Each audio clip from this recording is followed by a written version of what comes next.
American and European faith? The story of the biblical faith begins not in Rome or London or Washington, but in Jerusalem, Antioch, Alexandria, in places now called Palestine, Syria, Egypt, and in the highlands of Armenia and the plateau of Ethiopia.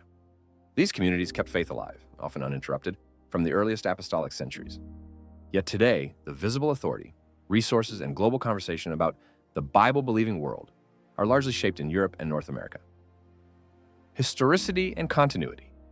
Ethiopia and Armenia claim apostolic roots and unbroken traditions, ancient liturgies, continuous episcopal lines, Coptic and Syriac manuscripts older than many European codices.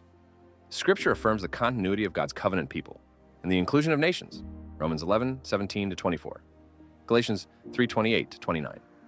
History acknowledges these churches as among Christianity's earliest custodians, but acknowledged antiquity has not translated into equal institutional weight in shaping doctrine or global priorities. Why does age and continuity carry so little influence? Culture of transmission and expansion. The faith spread in many directions, yet in the modern era, missionary engines, publishing, seminary education, and mass evangelism concentrated in the West. This shaped translation choices, theological emphases, and the grammar of global Christianity. When mission mirrors power, receiving churches often adopt the donor's models and priorities, altering indigenous expressions of faith. Acts 8:26-40. Matthew 28:18-20 emphasizes mission below authority, but not cultural erasure. Centralization of resources and decision-making.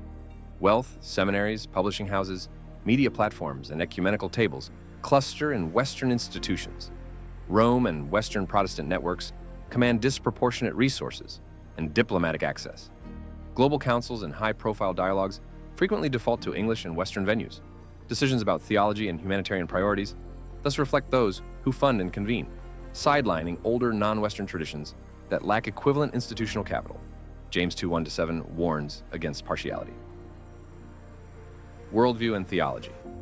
Theological questions, authority of Scripture, liturgy, social witness, are filtered through dominant cultural worldviews. Western categories, individualism, certain hermeneutical emphases have become default frames. Yet Scripture attests to diverse garments of faith, Jewish and Gentile, slave and free, diverse tongues and customs. 1 Corinthians 12:12-27, Ephesians 2:11-22. Those ancient African and Asian theologies grounded in communal liturgy and continuity should be equal interlocutors. Preservation and legacy. The oldest Christian communities in Syria, Iraq, Egypt, Yemen, Palestine have faced war, displacement, and loss. Western assistance has sometimes helped preservation. At other times, it arrived late or imposed narratives that privileged particular institutions. Preservation without restored agency leaves communities with their heritage, but not the power to shape global memory. Luke 10:2, Jesus' lament over the harvest and workers. Psalm 82:3-4 calls for defense of the weak. Power concentrated through empire, printing, missionary networks, and language hegemony created systems where wealth and platform determine influence. Is it surprising missionary models can resemble cultural dominance? Or that geopolitics colors religious imagination so global Christianity often looks European? Our Messiah is King of the whole world. Psalm 47:7-8, Philippians 2:9-11. His reign transcends nations and cultures. Therefore, his kingship should shape and influence every culture and nation. If we take seriously the biblical narrative of his return, he returns for the 12 tribes, for Israel, represented by both the grafted-in Gentiles and native-born Israel. Romans 11:25-29, Ephesians 2:11-22. Should the worldwide body of his bride not more closely reflect biblical Israel, a diverse covenantal people, rather than an imposed man-made empire?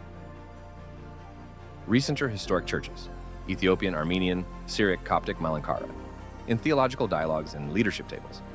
Decentralized funding and decision structures to empower local stewardship. 1 Corinthians 9:7-14 speaks of rights and support for gospel workers.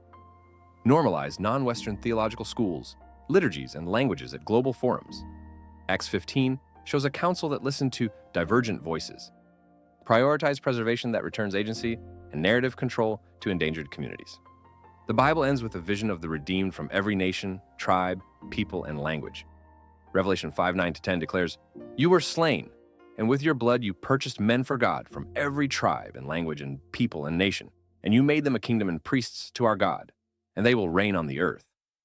If Christ purchased his people from every language, tribe, and nation, should not the governance, witness, and face of his bride reflect that redeemed diversity, equally honoring those oldest custodians whose continuity testifies to the faith's true worldwide roots?